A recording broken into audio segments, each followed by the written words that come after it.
श्री प्रसाद ने और श्री तिवारी ने दोनों ने दावा किया है कि ये सारे पेमेंट उनके मंत्री बनने से पहले तक के थे, मंत्री बनने के बाद रुक गए। इसके पक्ष में मनीष तिवारी जी ने एक चिट्ठी दिखाई है कि उन्होंने रिलायंस को चिट्ठी लिखी, रिलायंस ने वापस उनको चिट्ठी लिखी।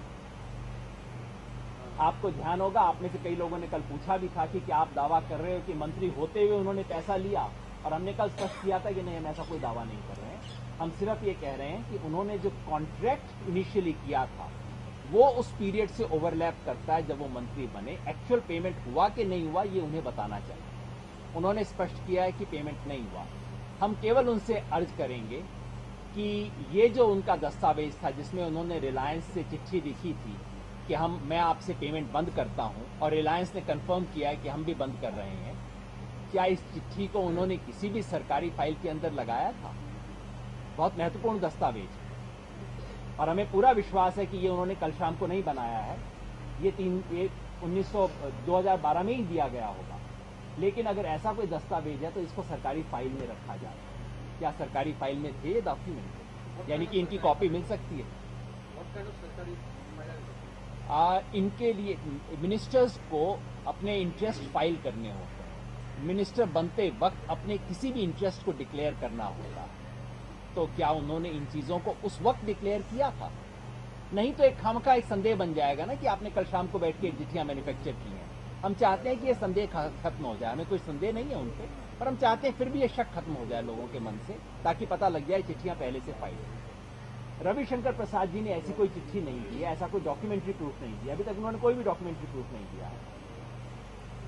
लेकिन उनसे भी हम चाहते हैं कि वो जनता के मन में कोई संदेह ना रहे, इसलिए ये भी स्पष्ट कर दें। उन्होंने केवल ये कहा है कि उन्होंने अपनी लीगल प्रैक्टिस खत्म कर दी और प्रोफेशनल रिलेशनशिप्स खत्म कर दिए। वो स्पष्ट कर दें कि उस तारीख के बाद उनको एक भी पैसा उनके अकाउंट में नहीं आया, और अगर उन्होंने भी ऐसी कोई लिखी चिट्ठी पत्री की हो तो वो भी वो भेज दें, वो अच्छा रहेगा। लेकिन हमारा, जैसा कल आपको ध्यान है, हमारा ये मेन पॉइंट बिल्कुल नहीं था। हमने कल ये नहीं कहा था कि मंत्री होते हुए उन्हें पैसा मिला। हमारा कहना ये था कि आप आज तक उनसे रिटेनरशिप ले रहे हो, कल आप मंत्री बन जाते हो, उसी मंत्रालय के जिसका इस कंपनी से संबंध है, जिसके आप कल तक रिटेनर थे, और आप उस कंपनी के सैकड़ों करोड़ के मामले देखना शुरू करते हो। क्या ये कॉन्फ्लिक्ट ऑफ इंटरेस्ट नहीं है? हमने इसके ऊपर नैतिक और राजनीतिक आपत्ति दर्ज की थी, जिसका कोई जवाब नहीं दिया। शायद ये चीजें उनके वोकेबलरी में नहीं है, नैतिक और राजनीतिक आपत्ति, उन्हें केवल कानूनी चीजें दिखाई देती हैं।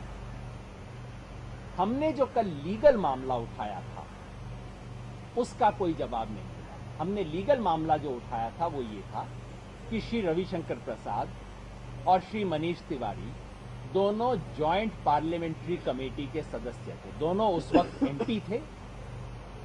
रविशंकर प्रसाद जी राज्यसभा के, मनीष तिवारी लोकसभा के, दोनों एमपी थे। दोनों जॉइंट पार्लियामेंट्री कमेटी के मेंबर्स थे, और वो जॉइंट पार्लियामेंट्री कमेटी किसके बारे में थी?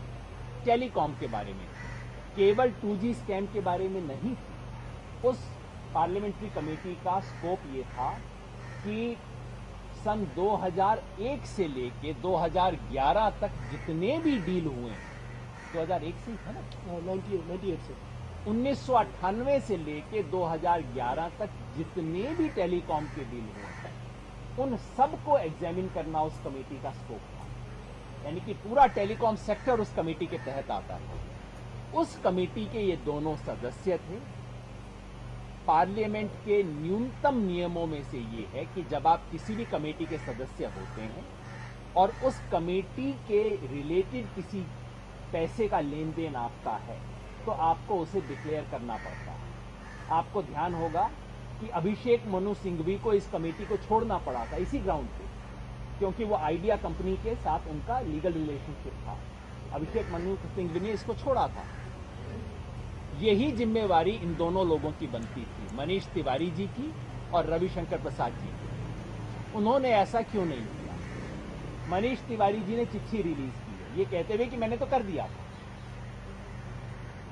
शायद उन्होंने चिट्ठी रिलीज करते समय अपनी पुरानी चिट्ठी पढ़ी नहीं।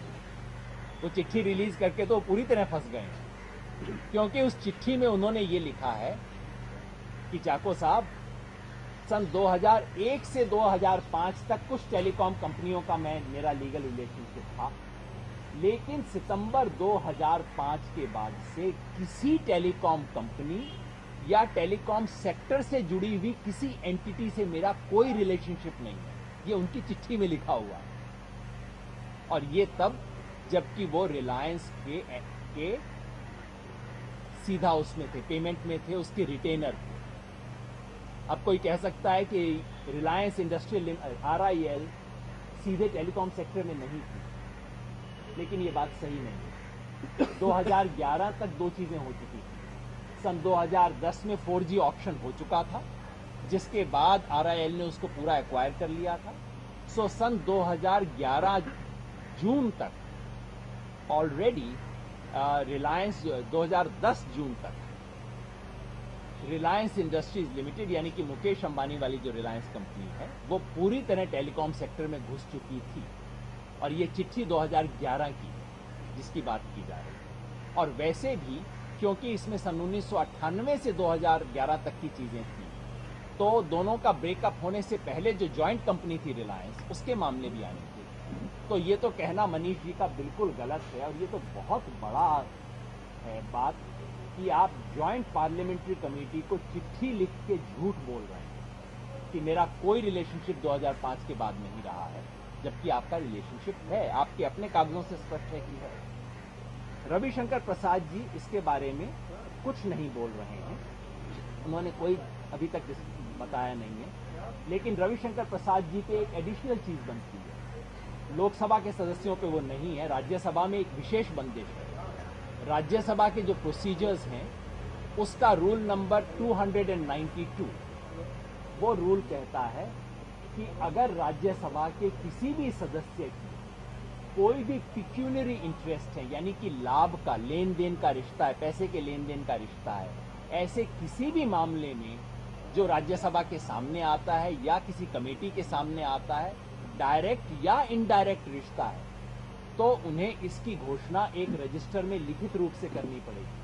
वो है register of members interest. Ravishankar Prasad ji ने, मनीष तिवारी ने तो कम से कम कोशिश की है, रविशंकर प्रसाद जी ने अब तक ये नहीं बताया है कि वो रजिस्टर ऑफ मेंबर्स इंटरेस्ट जो है, क्या उन्होंने उसमें लिखित सूचना दी थी कि मुझे रिटेनरशिप मिल रही है, जो भी मिल रहा है, किसी भी तरह का पैसा मिल रहा है, मुझे लीगल एडवाइस देने के लिए पैसा मिल रहा है, क्या उन्होंने इसकी घोषणा की थी?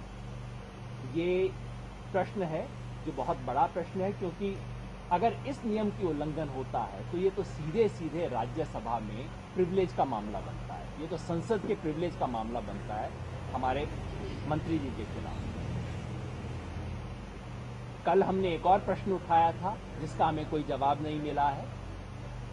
प्रसाद जी से हमने प्रश्न पूछा था कि 4G की रिलायंस जियो वाली जो फाइल है, जिसके बारे में हमारी सूचना है कि मंत्रालय के अफसरों ने रिलायंस जियो के ऊपर बहुत भारी पेनल्टी का रिकमेंडेशन किया है, वो फाइल इतने दिन से रुकी हुई क्यों?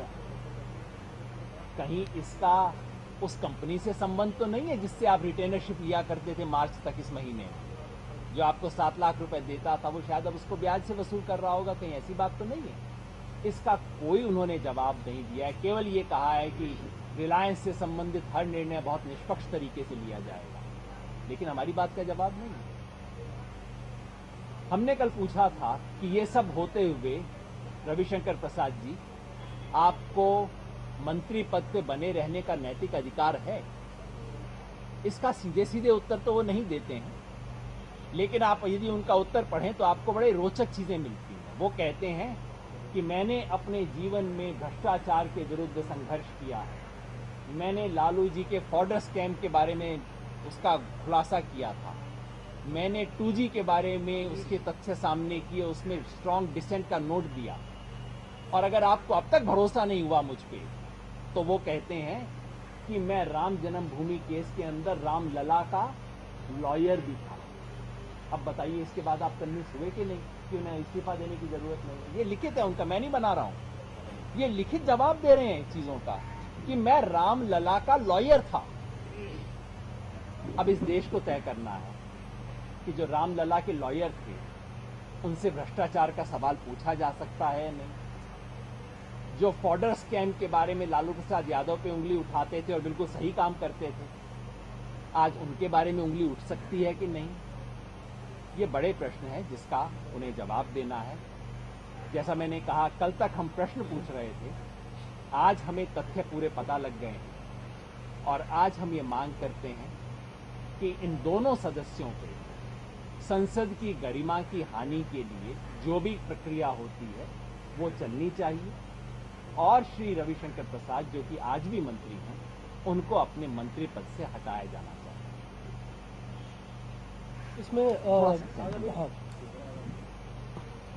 इसमें मैं योगेंद्र भाई की बातों में खाली 2 बातें ऐड करना चाहूँगा।